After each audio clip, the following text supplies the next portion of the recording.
Narito na naman tayo para sa isang napaka-sweet at nakakakilig na love story nila Kalingap Edu at Ate Viancy. Ulat mo ay aking makilala at kung ano ako'y Para sa pagpapatuloy ng ating love story ay ito nga ang pinaka nag-trending na kilig moments ng EDSI Love Team dahil pumunta sila sa isang tabing dagat para naman makapag-date at makapag-usap ng silang dalawa lamang. Kaya naman sobrang nag-trending talaga ang EDSI Love Team na ito dahil napaka-romantic ng kanilang pagkakadate at marami pa nga silang mga ginawang kilig moments kagaya ng pag-holding hands habang naglalakad dito sa tabing dagat. Kala mo talaga sila ay parang nasa isang movie kung mag-usap. Kaya naman ito na nga ang mga pangyayari sa kanilang date ngayon sa tabing dagat.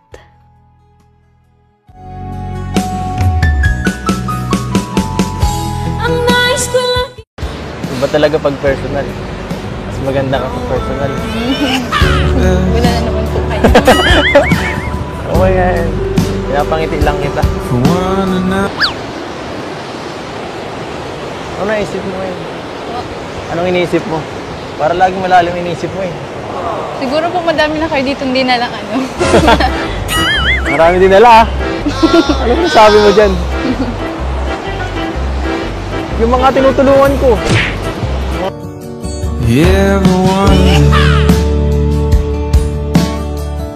So, maligo? Pambira, hindi po. Hindi po, wala po akong dumi. Hindi po. Sino bang mas mo? So what's your feelings? The city's screaming, we're not coming home tonight.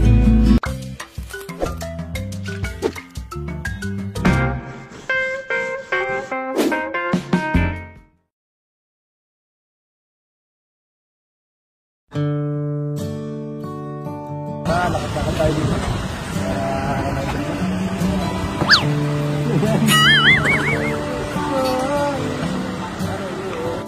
And you ever wonder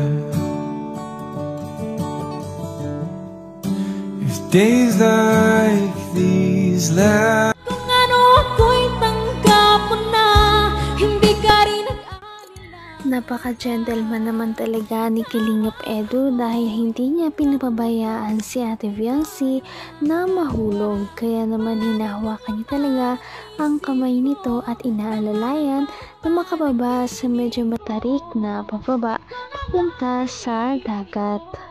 These last with one another, with the feeling pass. Teka po. Would you find the will? Huwag mo akong Tawa mo ako. Ano ba? If it all stops, Ikaw ah. Naglalamang ka. Nagpaalam ka naman. Kasi aalis si Darab eh. At tuwing mga vlog lang naman kita nakikita. Nakakalungkot. Paano yan? Pwede ba akong bumisita sa inyo minsan-minsan? Pwede naman po. Pwede. At yan, siyempre ayoko naman pumunta doon ng walang paalam eh. Bilang respeto na rin kay Pinsan. Ano na, baka sabihin nila take advantage ako, baka ako ma-report. Pero wala naman video. Bisita lang. Okay lang yun. Ano naman po? Sigurado kasi tagal yun eh. Mamimiss kita eh. naman ang bawat panaginip ko. Ikaw lang ang Kahanga-hanga din naman talaga si Kalingap Edu sa point na ito dahil hindi niya binabypass si Ate Fiancy at ang kanyang pamilya. Kaya naman, kahit gusto niya pumunta dito, ay syempre magpapaalam muna siya kay Ate Fiancy at sa kanyang pamilya kung pwede ba na dumalaw kay Ate Fiancy. Wala na naman po kayo. Oh my God. Pinapangiti lang kita. Gusto ko kasi lagi nakikita ang magaganda mong ngiti. Wala po eh. Ha? Seryoso nga. Ang ganda. Mas gumaganda kapag habang tumatagal.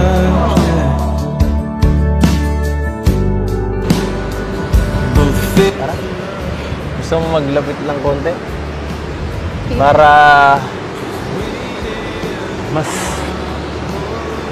masarap dito kapag umaga. Para lang tayo nasa inyo. Ano naisip mo eh? Anong iniisip mo? Para laging malalim ang iniisip mo eh. Siguro po madami na kayo dito, hindi na lang ano. Marami din nila ah. Ano sabi mo dyan? Yung mga tinutulungan ko, yung mga beneficiary ko, dinadala ko minsan dito. Naliligo kami. Ay, opo, yun ano po. Papanood mo naman siguro. Okay. Supported ka eh. Alam mo yun.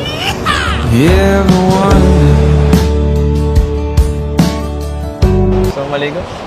Pambira, hindi po. Hindi po, wala po akong dumi. Hindi po. Sige na! Hindi po. Hanggang wakas ay tayo ng dalawa. Palagi kang At doon nga nahuli si Kalingap Edu dahil sinabi ni Ate Fiancy na siguro ay marami na daw itong mga babaeng na dala dito sa dagat. Hindi naman siya ang una na dinala dito. Kaya naman medyo natawa ang mga viewers, lalong-lalo na si Kalingap Edu sa sinabi ni Ate Fiancy. Sige na! Hindi po. Babasahin kita. Wala kang bisan? Wala po, pati amo na.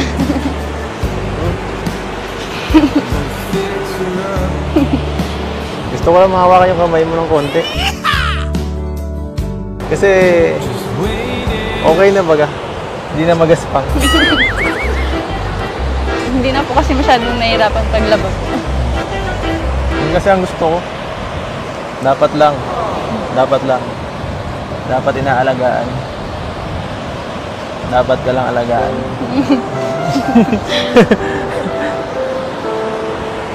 Gusto mo yun? Gusto mo ba inaalagaan ka?